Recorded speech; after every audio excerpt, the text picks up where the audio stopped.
Welcome to Pretty Lies and Alibis. Let's seek the truth and travel the long road to justice together. What you know, Alibiers. Welcome to another episode of Pretty Lies and Alibis. I'm Gigi. Hope you guys have had a really good Tuesday. What a heavy day here in Boise, Idaho in the Lorie Vallow trial.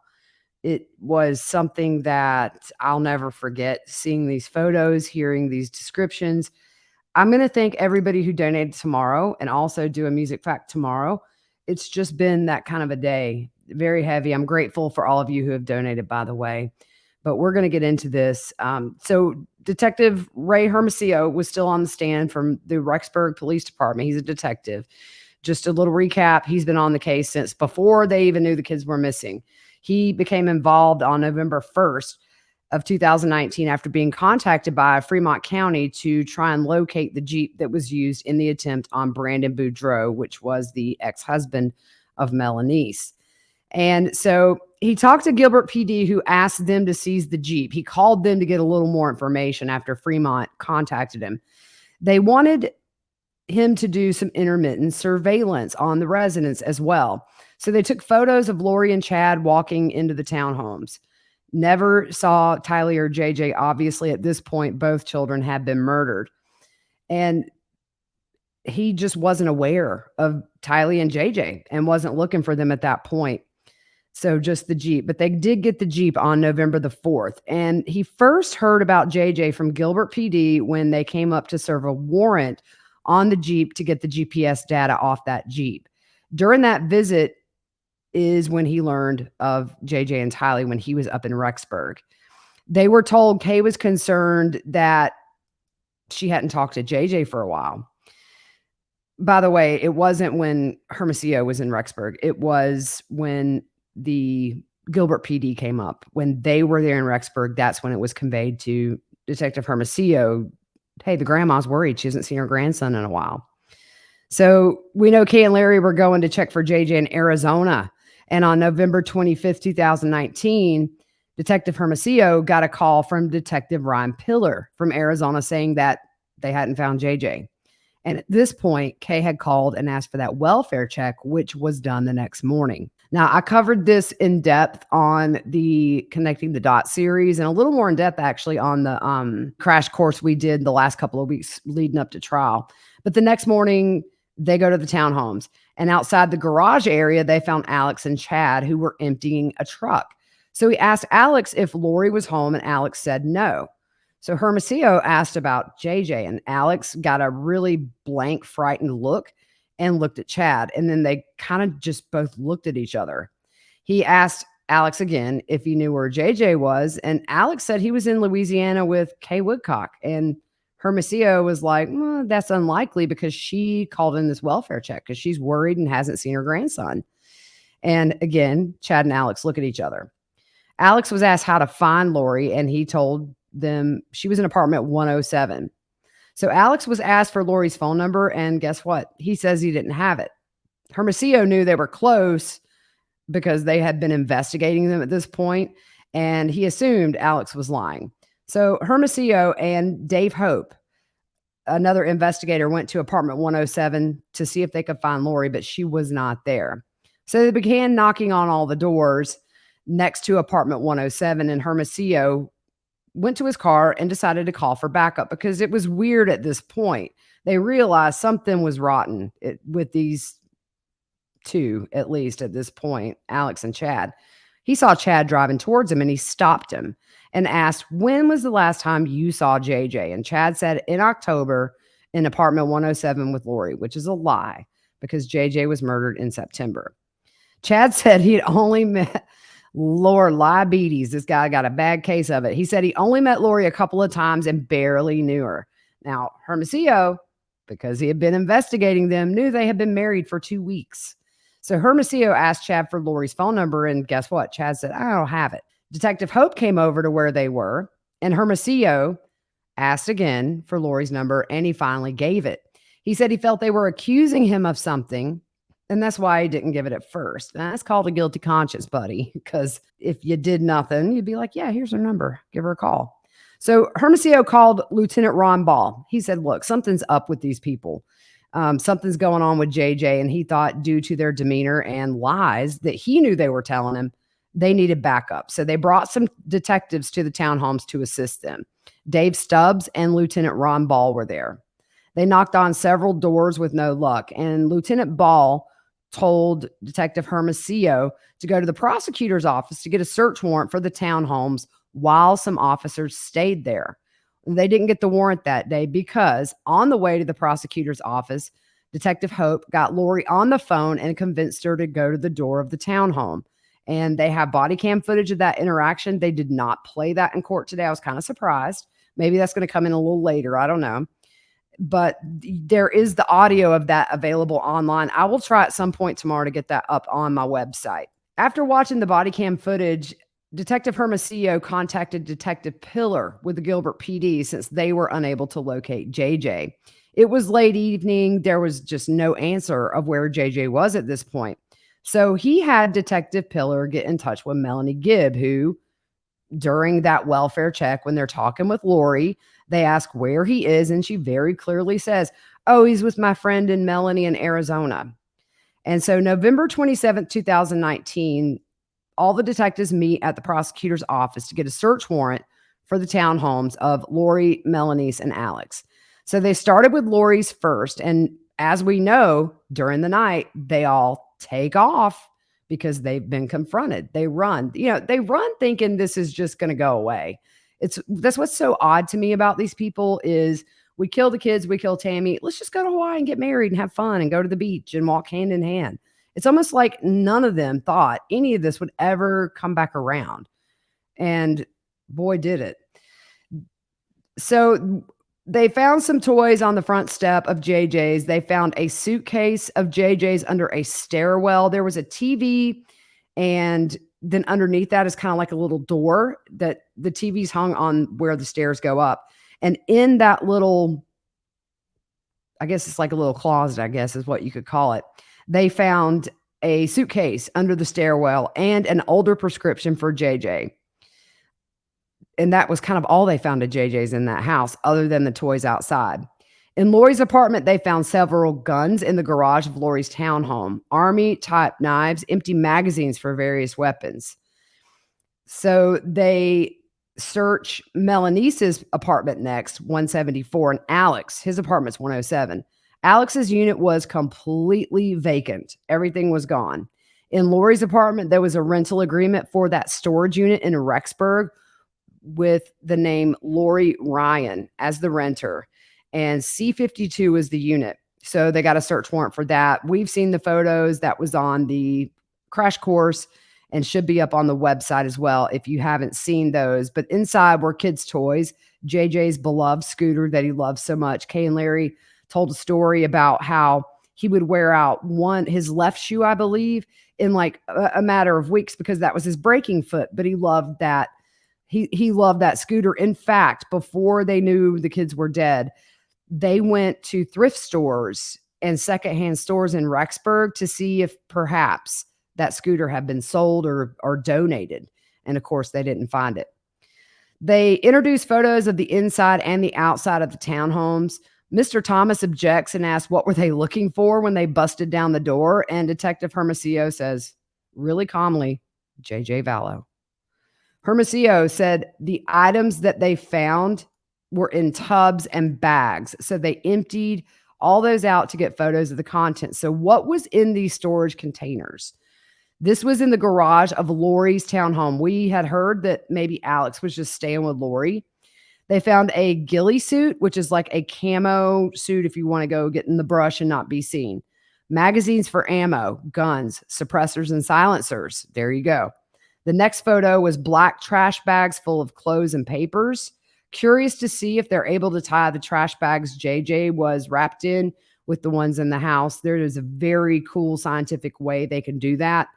And I've seen a documentary on how they process certain evidence or compare, and that was one of them.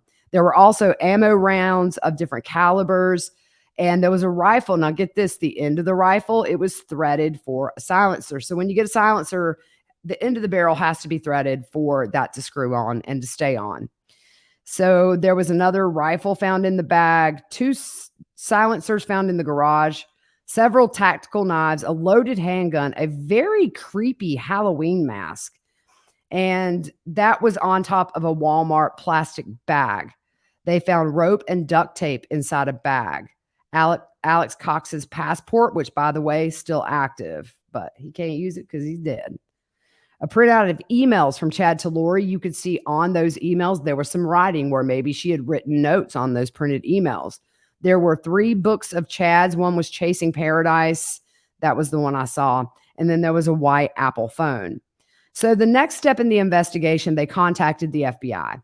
They wanted to get a hold of Lorie and Chad, locate JJ and Tylee, and speak to the family. So they talked to Colby, Lorie's oldest son, and said he hadn't talked to Tylee in a while. And so then she became part of the investigation as missing.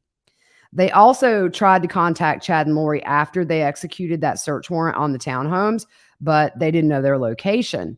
So on December 11th of 2019, they called the National Center for Missing and Exploited Children to enter in JJ and Tylee's information. So they would be listed there. There was also an action file for JJ and Tylee in Madison County. Detective Hermosillo wrote this affidavit. It was the one where Lorie was ordered to produce the kids to Rexburg PD by a certain date. They ultimately found Lorie and Chad in Hawaii through cell phone data, tips, and some of those came through the hotline. Detective Hermosillo went to Kauai to assist local police with that order, and she was served on January 25th of 2020. While they were there, they assisted the Kauai PD with search warrants of their rental vehicle and their rented condo. They didn't talk about this, but remember we talked about it in the crash course. They found JJ's iPad, Tylee's bank card, her AirPods, a lot of things, birth certificates for the kids with them in that car. And then in the home, it was just adult clothing, some yoga mats in the garage, I think a couple of beach chairs, but obviously nothing that would have to do with children. So we jump to the day where they find the bodies. I'm not sure what the prosecution is doing as far as laying this out. I do think it's smart so far how they're doing it. We have to explain the murders because that usually is one of the last things you explain. But I think with so many players and such a convoluted story that has so many tentacles, doing this first, it's almost like maybe they're going to move backwards. And then if Zulema goes on the stand, then they spend time talking about her interactions when she came in, what she did in the group, that kind of thing, not to overwhelm the jury. And I think that would be the smart way to go, because all of us who know this case, we know if you try to explain this case to somebody who has no clue, an hour later, there's still smoke coming out of their ears because it's so complicated. So what do they do? So trigger warning, I'm not holding back on what I saw today. I think this is part of the crime. This is part of seeking justice. So if you have a sensitivity to hearing graphic details of the condition that JJ and Tylee's body was found in, you might want to stop here. And there's no love lost, because not everybody can hear this stuff for personal reasons or whatever. And I respect that. But I'm giving you a warning because I'm going to pretty much say what Detective Hermosillo said and tell you what we all saw in that courtroom today. So let's get started. At first, they showed the difference in the grass where JJ was found. There were weeds and taller grass around. You see a little patch of dirt kind of in the center of the grass. And there is a photo after they removed that top layer of soil where JJ was found. You can see the beginning of those white rocks protruding through the dirt. Now, remember, JJ was buried, and then there were some flat white rocks laid. And then underneath that was some wood paneling, which I think was to mask the smell and also to keep that grave from caving in or getting distorted. Next photo shows the wood paneling. They also noticed that the roots of that tree have been cut to accommodate the grave. They show a big photo of the wood paneling under the rocks. And Hermosillo said at this point, the smell was very strong, the odor of a decomposing body. So after the wood paneling was removed, you see the soil changes color and you see a round black plastic object, which is the crown of the head. The photo they showed after that was just a little bit more of that when they had excavated a little more, and it was wrapped in black plastic. Now, the next photo, they show JJ's entire body wrapped in the bags. They showed the grave that was dug after JJ was removed. And what struck me was how symmetrical it was to his size. It was as if it was dug for him. Chad was a professional gravedigger. He knew how to not make that collapse. He knew how to mask odor and things like that. I believe he was instrumental in burying these kids. They showed the grave. So yeah, it was very weird to just see an outline of soil that is moist due to decomposition that was still actively occurring. Nothing else was found buried with JJ there. So Judge Boyce says, with the nature of evidence we are about to get into, he would rather take a lunch now. So we all go to lunch. Well, when we come back, Lorie comes in, and I turn to Lauren Matthias from Hidden True Crime, and I say, she's been crying. Like she's upset. Her face was red. You could tell she had just been crying. She had her arms crossed, didn't look up, nothing like that. So they go back. Mr. Thomas says, we would like to speak to our client for a moment, and Judge Boyce calls a 30-minute recess. In the meantime, the defense goes back behind the judge's bench in that little hallway. The state goes in there at first, then they come out and go in their room. The whole time, everybody's looking really frustrated. And we had two things that we were floating around in there. Number one, is she trying to say she's incompetent again? Number two, is she just going to plead guilty? I mean, that was really kind of what we thought. So they come back in and have an oral argument. And apparently Lorie, Mr. Archibald said this morning, was very hard on her to see the photos that were terrible, but were not super, super graphic. And that she would like to waive her right to sit in the trial for the rest of the day. So they go back and forth about case law. Both sides argue it. Ultimately, Judge Boyce decides that she's going to sit in.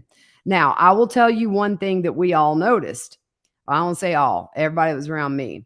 At one point, Lorie is still in that hallway with her defense team, and they call in the bailiffs in that hallway. And there's no bailiff in the courtroom, which is really odd, especially with this case. So later on, I'll just tell you now, she fell asleep. And my pure speculation, 100% allegedly, this is not based in fact. I really wonder if they did not medicate her back there, because I've been here. I have watched her for 7 solid days on camera and in person. And Lorie has never once looked like she was even halfway tired, but she did fall asleep. So, and it started during the autopsy photos. And then by the time we left for the day, she was out. But the judge rules you're going to sit in. Lorie looked mad. She looked like a toddler that just got like their cookie took away.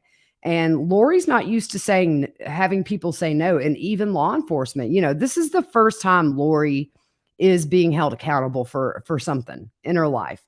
And also you wonder, is it just that she doesn't want to sit in there? She has no family there, by the way. There is nobody in that courtroom to support her. Colby's not there. Summer's not there. Her parents aren't there. Nobody. Adam's not there. Zach's not there. None of them are there. And who's there? Well, a lot of the Vallows. Kay and Larry Woodcock. You got Crescia, who's JJ's aunt, Charles's niece. You've got Charles's brother and his beautiful wife, Melanie. You've got Cheryl Wheeler, who was married to Charles and has 2 grown sons with Charles. They're there. They loved JJ, and it shows. Lorie, nobody there. It got to the point to where, knowing what was going up on that screen, everybody was going to see it, and they're going to know why she's sitting in that defendant chair. Who knows? But anyways, so they show some photos. The first one was just an overall photo of the pet cemetery and the fire pit, which was kind of in the distance, maybe less than 10 feet from where Tylee's remains were buried. So as they dug through that pet cemetery, the soil looks different, and they see clumps of, trigger warning, here we go, rotted, charred flesh and bone fragments. So the third photo was a close-up of that tissue and bone. Number 4, the photo was the melted green bucket with flesh and bone. Also, in that bucket, there were organs that were not completely burned. Number 5, a photo of the partial skull, and there was they just called it a mass of flesh that they tried to remove and pick up and remove, but it fell apart and they could not do it. So they had to get on their hands and knees down in there to dig. And he said that the smell was so bad that they could only work for a couple of minutes at a time and get some relief with somebody else going down because that's how bad it smelled. So they also found part of a jawbone under the bucket. When they dug, after they removed that mass of flesh, they dug deeper and they also found some teeth. Inside the bucket, there was also charred bone and flesh, the top of a skull, and eye sockets. On June 10th, they dropped JJ and Tylee's remains to the Ada County Coroner's office and would return the next day for that autopsy. They met with the medical examiner on June 11th and briefed them on what they were about to go through, just, I guess, giving them a warning of what they had. They dressed up, put their booties on, they got ready, they got signed in, and the staff brought out the bag with JJ's remains. So, trigger warning. They open the bag and take photos and cut into the plastic bags to reveal JJ's remains. Detective Hermosillo said, "I saw a little boy in red pajamas. There was a white plastic bag around his head, duct tape from chin to forehead, arms duct tape with several layers, and his feet were bound." It was a very hard picture to look at because his face was covered, and you see the massive amounts of duct tape on his wrists and then his ankles, little black socks. They're, just right there at the ankle wrapped in duct tape. There was a child's blanket placed on top of him. So they cut the bag on top of JJ's head, and underneath that bag was duct tape from jawline to jawline. So not only the head, jawline to jawline. They cut the duct tape away from his hands and arms, and that exposed even more duct tape. Detective Hermosillo stayed for the entire autopsy, and he said after the duct tape was removed and he saw the face, he said, "I realized that was the little boy I've been looking for months, JJ." His PJs were wet from decomposition, and he still had on a pull-up diaper. JJ also had visible bruising on his arms, which bothers me because it makes me wonder, did he fight them? Did the little guy fight for his life? After the autopsy, the pathologist brought in Tylee's remains, and the pathologist said there's nothing they can do that evening, so they left and would come back the next day. This is when they're showing the pictures. Larry Woodcock was sitting across the aisle from me. He had tissues in his hand where he was muffling his sobs, not to be disruptive, but it was between the pictures and hearing Larry, it just ripped everybody's heart out. 100% the worst crime scene photos I've ever seen. And it shouldn't be a competition, but those will stick with me, y'all. And I think a lot of it too is I've grown to love Kay and Larry and Cresha and Tylee and JJ and Charles and Tammy. You feel like you know these people, and you hear stories from the family about JJ and you feel like you got to know him even though you didn't. It was horrific, y'all. There's just no words other than bless their hearts. The jurors were crying. There were male and female jurors that were using tissues to wipe away tears. There was one juror who just stared at Lorie after looking at these photos. They didn't do anything further with Tylee's remains in Ada County, by the way. So we go to Cross, and Detective Hermosillo had them under surveillance for 2 weeks and around 15 hours total, the total time that he actually physically watched for them. We know they found the Jeep on November 4th, so Thomas asks if this was a stakeout, and Hermosillo said, "We took photos and parked and watched to give Gilbert PD any intel we could provide for them." They saw Chad and Lorie together on November 1st, but not after that. Mr. Thomas asked about how long he stayed each time, and Detective Hermosillo said it depended on what they had going on. They didn't have a set schedule. So the first time Hermosillo and Rexburg heard of JJ was November 18th, when Gilbert PD called to get the information. They call it the infotainment center, which I think is like a black box. It came in the Murdaugh trial. It tells how fast your car speeds up and that kind of thing. At this point, Lorie was turned in her chair, almost facing Archibald. She's kind of leaning to one side and looking down. She fell asleep and she was dozing pretty good during the autopsy photos. But at this point, she's in la la land. She is out for the count. Hermosillo was asked why he got a search warrant for the townhomes. And he said, well, based on the family friend story being a lie, talking about Melanie Gibb having JJ. So defense attorney Thomas questions when this happened, and Hermosillo said the night they knew JJ wasn't with Melanie Gibb. Mr. Thomas says, on direct, you said something different. Hermosillo said, if you remember, I testified we were on our way to get the warrant and Lorie called. We went back to talk to her. Yeah, that's what I said. Then Mr. Thomas says, so what was the crime? You went to get a warrant based on a hunch? Hermosillo said, no, for lying about the whereabouts of JJ. And then he said, Mr. Thomas said, and I don't know where he was going with this. This was a bizarre exchange for me. But defense attorney Thomas said, you said the last proof of life for Tylee was September 8th of 2019. Isn't it true you had hundreds of tips come in on their whereabouts in the months after September 8th? Hermosillo said, never had a credible tip.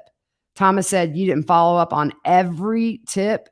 Hermosillo said, that's right, we did not. So it's almost like he's insinuating with that. I saw a couple of the jurors kind of look at each other like, like, what? Is he really saying that maybe they weren't killed the night they were last seen and they lived more months or whatever? Just very, very bizarre.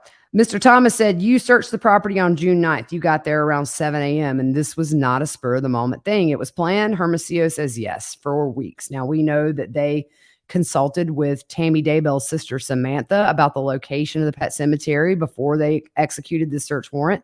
They actually sent her an overhead shot. She pointed out where it was. Tammy had shown her in the past.